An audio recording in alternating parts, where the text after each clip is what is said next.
2025 भर्तियों का वर्ष आज ही सुनिश्चित करें अपना सिलेक्शन और डाउनलोड करें तैयारी कर लो ऐप। राजस्थान कर्मचारी चयन बोर्ड द्वारा करवाई जा रही चतुर्थ श्रेणी कर्मचारी भर्ती की परीक्षाएं समाप्त हो चुकी हैं। अब अभ्यर्थियों को रिजल्ट का इंतजार है, लेकिन परीक्षा खत्म होने के बाद अभ्यर्थियों को इंतजार था कि सभी 6 शिफ्टों का पेपर जारी कर दिया जाएगा और उसके बाद ओएमआर सीट से वो पेपर और सवालों का मिलान कर सकेंगे कि उन्होंने क्या जवाब दिया है परीक्षा में। लेकिन अभी हम बात करने वाले हैं इसी पेपर को लेकर भी, इस कंफ्यूजन को लेकर भी, और इसके साथ ही कट ऑफ और नॉर्मलाइजेशन की बात भी हम करने वाले हैं। लेकिन सबसे पहले बात करते हैं पेपर को लेकर जो कंफ्यूजन हुआ है अभ्यर्थियों को, उसको लेकर। परीक्षा खत्म होने के बाद कर्मचारी चयन बोर्ड ने अपनी वेबसाइट पर सभी 6 शिफ्ट का पेपर जारी कर दिया था, लेकिन अभ्यर्थियों ने पेपर डाउनलोड करने के बाद देखा कि उसमें सवालों का जो क्रम है और जवाब का जो क्रम है, ऑप्शन का जो क्रम है, वो अलग अलग है।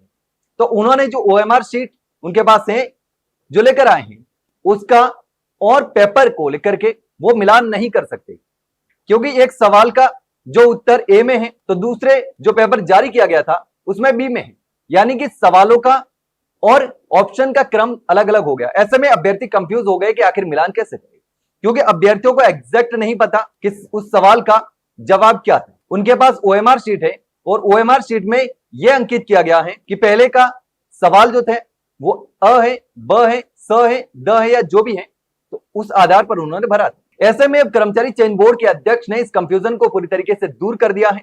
उन्होंने साफ तौर पर कहा है कि जिस तरीके से पटवारी में सभी जो चॉइस सेट है, उस पटवारी के आधार पर कर्मचारी चयन बोर्ड द्वारा चतुर्थ श्रेणी कर्मचारी भर्ती में भी 24 के 24 सेट्स अगले हफ्ते अपलोड कर दिए जाएंगे। और ये 24 सेट्स जब अपलोड कर दिए जाएंगे तो सभी जो 6 शिफ्टों के एग्जाम हुए हैं, अभ्यर्थियों ने एग्जाम दिए हैं, वो अपनी ओएमआर शीट से उन सवालों से मिलान कर सकेंगे। तो ये था जो कंफ्यूजन जो दूर हो चुका है।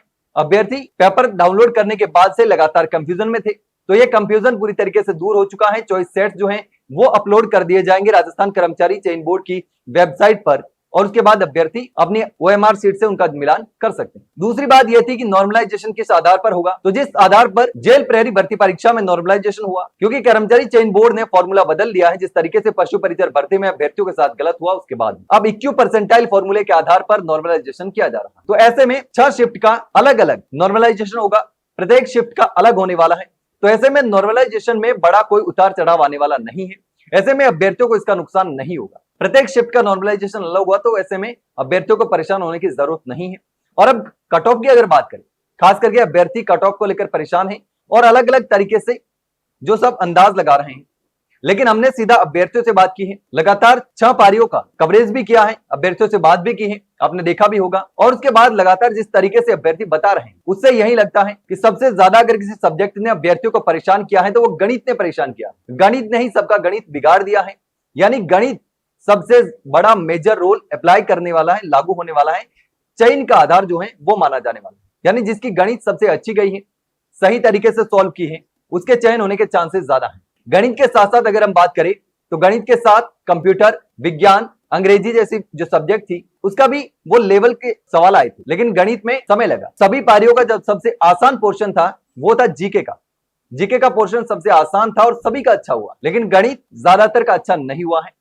तो ऐसे में जिस तरीके से अभ्यर्थियों से बात की, कई लोगों से बात की, एक्सपर्ट से जानकारी ली, तो उनका यही कहना है कि जो कट ऑफ है वो 80 से 90 के बीच में रह सकती है, यानी 90 तक जा सकती है। कुछ अभ्यर्थियों का तो यह भी कहना था कि 100 तक जा सकती हैं, लेकिन 80 से 90 का अंदाजा लगाया जा रहा है कि कट ऑफ रह सकती है। तो ये तमाम चीजें थी जिसको लेकर के हमने बात की। सवाल को लेकर, कट ऑफ को लेकर जो बात थी वो स्पष्ट है। इसके साथ ही पेपर जो अपलोड किया गया था बोर्ड की वेबसाइट पर, उसमें सवालों की संख्या और जो ऑप्शन थे वो अलग अलग उनका क्रम था, तो उसको लेकर कंफ्यूजन था। तो ऐसे में अब बोर्ड के द्वारा सभी जो चॉइस सेट्स है वो अपलोड कर दिए जाएंगे, उसके बाद में आप उसका मिलान कर सकते हैं। नॉर्मलाइजेशन को लेकर परेशान होने की जरूरत नहीं है, क्योंकि अब इक्यू परसेंटाइल फॉर्मूला लागू हो गया है, तो अलग अलग शिफ्ट के हिसाब से नॉर्मलाइजेशन होने वाला।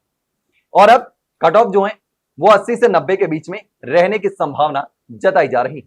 और अगर कोई आपका सवाल हो तो कमेंट सेक्शन में कमेंट करके जरूर बताना। वही अगर जानकारी अच्छी लगी हो तो वीडियो को लाइक और शेयर जरूर करो। हाँ, चैनल को सब्सक्राइब करना ना भूलें। फिलहाल के लिए इतना ही, जल्द मिलता है एक नई जानकारी के साथ, तब तक के लिए नमस्कार।